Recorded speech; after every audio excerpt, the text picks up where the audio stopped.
जरूर जी। एहसन यूसुफ साहब कह रहे हैं, रिदा चौहान प्लीज़ हाफिज़ इमरान साहब से पूछ कर दें कि मोहम्मद आमिर और शाहीन अफरीदी में से कौन बेस्ट बॉलर हैं। देखिए, मोहम्मद आमिर और शाहीन अफरीदी आप दोनों का मवाजना नहीं कर सकते, दोनों मुख्तलिफ तरह के बॉलर हैं। मोहम्मद आमिर के ऊपर कभी ये टैग नहीं था या उनके हवाले से ये बात नहीं होती थी कि ये सिर्फ पहले इब्तदाई ओवर्स में बड़ी अच्छी गेंदबाजी का मुजाहरा करते हैं। मोहम्मद आमिर, और ना उनके बारे में ये कहा जाता था कि ये सिर्फ T20 या वनडे क्रिकेट के ज़्यादा अच्छे बॉलर हैं, टेस्ट मैचेस में उन्हें मुश्किलात होती हैं। वो दोनों मुख्तलिफ किस्म के गेंदबाज हैं, दोनों बाएं हाथ के ज़रूर हैं, दोनों बहुत बासलाहियत हैं, लेकिन मोहम्मद आमिर निस्बतन उनसे ज़्यादा बासलाहियत थे, निस्बतन ज़्यादा अच्छे बॉलर थे। मतलब आप जिसको कहते हैं ना कि कंप्लीट फास्ट बॉलर, जो नया गेंद भी अच्छा करता है, जो पुराना गेंद भी अच्छा करता है, जो कंडीशंस के हिसाब से अपने आप को अच्छे तरीके से ढाल सकता है। तो वो दोनों मुख्तलिफ बॉलर हैं दोनों, लेकिन दोनों शाहीन की भी अभी कारकर्दगी कुछ थोड़ी सी उतार चढ़ाव का शिकार हुई है। वो इतने ऐसे नहीं है कि उनको इतनी आसानी से आप एक दो मैचेस के बाद या एक दो सीरीज़ के बाद कहें कि शाहीन बहुत ही कमज़ोर बॉलर है। शाहीन पाकिस्तान ही नहीं दुनिया के बेहतरीन बॉलर्स में उनका शुमार होता है, और उन्होंने अपनी कारकर्दगी से साबित किया हुआ है। नाज़रीन, हमें अभी ज्वाइन किया है फरीद खान साहब ने, जो बहुत ही अपडेट्स करते रहते हैं सोशल मीडिया पर। ट्विटर भरा होता है इनकी खबरों से, इनकी बातों से, इनकी सोच से। आज इनसे बात करते हैं। अस्सलाम वालेकुम फरीद, कैसे हैं आप? वालेकुम सलाम, बिल्कुल ठीक ठाक, अल्लाह का शुक्र। आप बताएं कैसे? मैं बिल्कुल ठीक हूँ। अभी हम देख रहे थे उस्मान ख्वाजा के बारे से काफ़ी बात हो रही है। शायकीन क्रिकेट जो है स्पेशली पाकिस्तान से, वो इंडिया की एक पिक्चर जो है क्रिकेट टीम की, वो बहुत साथ कंपैरिजन करें कि उन्होंने कैमोफ्लेज जो है वो कैप्स पहनी हुई थी, लेकिन कहा जा रहा है कि वो तो परमिशन मिल गई थी उनको ICC से। उस्मान ख्वाजा के ऊपर खासी तनकीद हो रही है और दूसरी जानिब उनकी सपोर्ट पर भी बात हो रही है, क्या कहेंगे? नहीं, डेफिनेटली उनका एक ह्यूमैनिटेरियन मैसेज था। आई थिंक वो जनरल एक मैसेज था जिसमें ऑल लाइव्स मैटर के पहले शूज़ पहने हुए थे जिनको उतारने का कहा गया, फिर उन्होंने उस पर टेप कर लिया। और जिस तरह ब्लैक लाइव्स मैटर कैंपेन हुई थी, आपको याद होगा, अगेंस्ट रेसिज्म, उसको ICC ने खुद बहुत ज़्यादा एंडोर्स किया था और काफ़ी अरसा उसके लिए स्टैंड लिया था, सब टीम्स ने, सिर्फ वेस्ट इंडीज़ ने नहीं। इसी तरह से आई थिंक इसको भी ले लेना चाहिए था, क्योंकि ये एक जनरल मैसेज था। आई थिंक इस पर किसी की दिल आज़ारी नहीं हो रही थी जिसको सच आप कंडेम करें, और ICC ने जिसके अगेंस्ट एक्शन भी लिया। लेकिन खैर उनके प्रोटोकॉल्स हैं कुछ ICC के, जो कहते हैं कि अगर एक वर्ल्ड वाइड इशू चल रहा है जिसको इंटरनेशनल क्रिकेट काउंसिल एक्नॉलेज कर रहा है और जिसके तहत सारी टीम जो है वो ब्लैक आर्म बैंड पहन रही है या प्रोटेस्ट कर रही हैं, तो उसके तहत तो एक प्लेयर ये कर सकता है। लेकिन एक प्लेयर खुद से डिसाइड नहीं कर सकता कि मैंने किसी कॉज के लिए कुछ करना है। एटलीस्ट वो क्रिकेट फील्ड पे फिर उसको शो नहीं कर सकता, ऑफ द फील्ड अगर वो करना चाहता तो वो कर सकता है। तो वो क्योंकि ICC के जो कायदे ज़वाबित और जो टर्म्स एंड कंडीशंस है उनके अगेंस्ट जा रही थी चीज़, तो इस पर उनको चार्ज किया गया। तो बहुत ज़्यादा मिक्स्ड ओपिनियन, ऑब्वियसली क्योंकि मुस्लिम वर्ल्ड है, स्पेशली पाकिस्तान से तो बहुत सपोर्ट उसको मिल रही है, क्योंकि यहाँ पर पाकिस्तानी प्लेयर्स भी बहुत वोकल रहे हैं। सोशल मीडिया पे बहुत सारी ट्वीट्स भी हमें देखने को मिली हैं ड्यूरिंग वर्ल्ड कप भी पैलेस्टीन के हवाले से। अब भी शादाब खान ने ट्वीट किया, उसके बाद उस्मान ख्वाजा को, क्योंकि वो खेल चुके हैं उनके साथ इस्लामाबाद यूनाइटेड में, उनको सपोर्ट करने के लिए। तो काफ़ी प्लेयर्स हैं जो सपोर्ट में आ रहे हैं। पैट कमिंस ने भी ये कहा था कि वो खड़े हुए हैं ख्वाजा के साथ, जो उनका स्टैंड है उसके साथ वो हैं। तो ये चीज़ अच्छी ऑस्ट्रेलिया में देखने को मिल रही है कि एटलीस्ट उनके जो टीममेट्स हैं वो उनको सपोर्ट कर रहे हैं इस मामले में। हाफिज साहब कुछ पूछना चाहेंगे? देखिए, जैसे आपने अभी इसकी उस्मान की बात की है, फरीद खान साहब, ये जो पाकिस्तान की टीम है इसके जो फिटनेस मसाइल हैं, जब हम यहाँ से जा रहे थे तो हारिस रऊफ़ के ऊपर बहुत दबाव था कि आपको टेस्ट मैच खेलना चाहिए।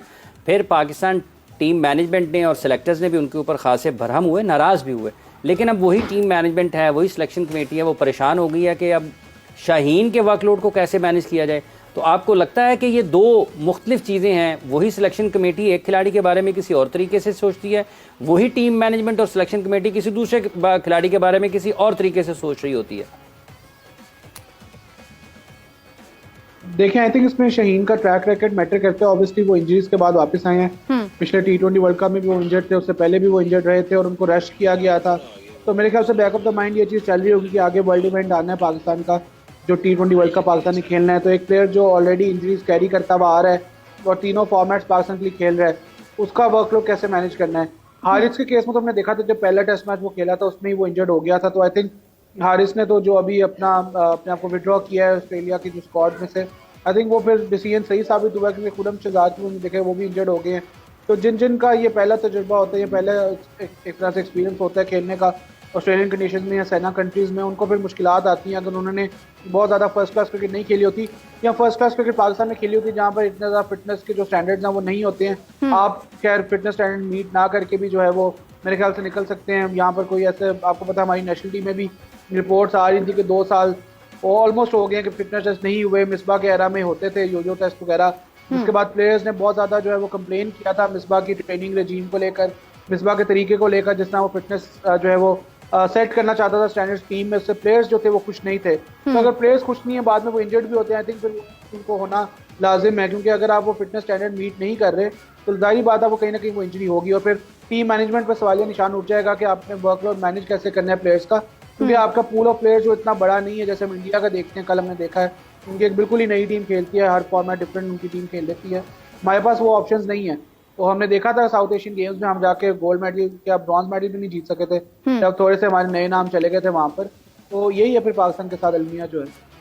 ठीक है, बहुत बहुत शुक्रिया आपका फरीद खान साहब, आपने अपना वक्त दिया और अपने ख्यालात का इजहार किया है। बहुत बहुत शुक्रिया। आप वहाँ पर अभी आप हरम में मौजूद हैं, दुआ के लिए, पाकिस्तान टीम के लिए भी और हमारे लिए भी, अपने लिए भी, पाकिस्तान के लिए भी दुआ करें कि पाकिस्तान के जो हालात हैं वो बेहतर हों, पाकिस्तान के लोगों की ज़िंदगी में सुकून आए और बिलखुसूस आप वहाँ पर मौजूद हैं तो फ़लस्तीन के लोगों के लिए भी दुआ करें। जैसे उस्मान ख्वाजा का आपने जिक्र किया है, तो अल्लाह ताला उन सब के लिए आसानियाँ पैदा करें। हाँ जी मैडम, और क्या? हाफिज साहब अभी ये कह रहे थे कि मतलब प्लेयर्स की बात कर रहे थे ना, प्लेयर्स का एक दूसरे के साथ भी कोई लिंक नजर नहीं आता है, कहीं पे कोई ना कोई रुकावट, मसाइल है ना, मसाइल इस वजह से हैं, मसाइल इस वजह से हैं कि आपके अदम इस्तेहकाम है। ये नहीं पता कि कल किसने होना है और कल किसने नहीं होना है। हर कोई ना भाग दौड़ में पड़ा है, बस भाग दौड़ में, जीतने की तरफ कोई नहीं जाता, सबको अपनी अपनी पड़ी हुई है और ये एक टीम गेम है। और जब तक आप इसको एक टीम की हैसियत से नहीं खेलेंगे, जो आपके क्रिकेट करवाने वाले हैं वो एक टीम की हैसियत से आगे नहीं बढ़ेंगे, तो मसाइल आते रहते हैं। इसके साथ साथ एक और बड़ी दिलचस्प चीज़ है कि सिर्फ ये रोना धोना सिर्फ क्रिकेट की हद तक ही नहीं है, पाकिस्तान के हर खेल का यही हाल है। अब एक जो सैफ क्लब फुटबॉल चैंपियनशिप होनी थी जिसमें पाकिस्तान की टीम अभी तक तो लगता है कि खटाई में पड़ गया, वैसे मेरा ख्याल है वो पाकिस्तान की टीम नहीं जाएगी। उसकी वजह ये है कि पाकिस्तान फुटबॉल फेडरेशन ने क्लब्स को भेजना था वहाँ पर और उसकी जो नामजदगी थी, ये जिन भी क्लब्स को सिलेक्ट करना था वो पाकिस्तान फुटबॉल फेडरेशन ने करना था उसको, ठीक है। अब हुआ इसमें ये कि एक लीग मैचेस करवाने का पाकिस्तान फुटबॉल फेडरेशन ने ये फैसला किया कि वो करवाया जाए और उसके बाद फिर किसी को भेजा जाए, लेकिन साथ ही साथ उन्हें ये भी कह दिया कि जो फंडिंग होगी ना या जो आपके अखराजात होंगे वो आपने खुद ही बर्दाश्त करने हैं।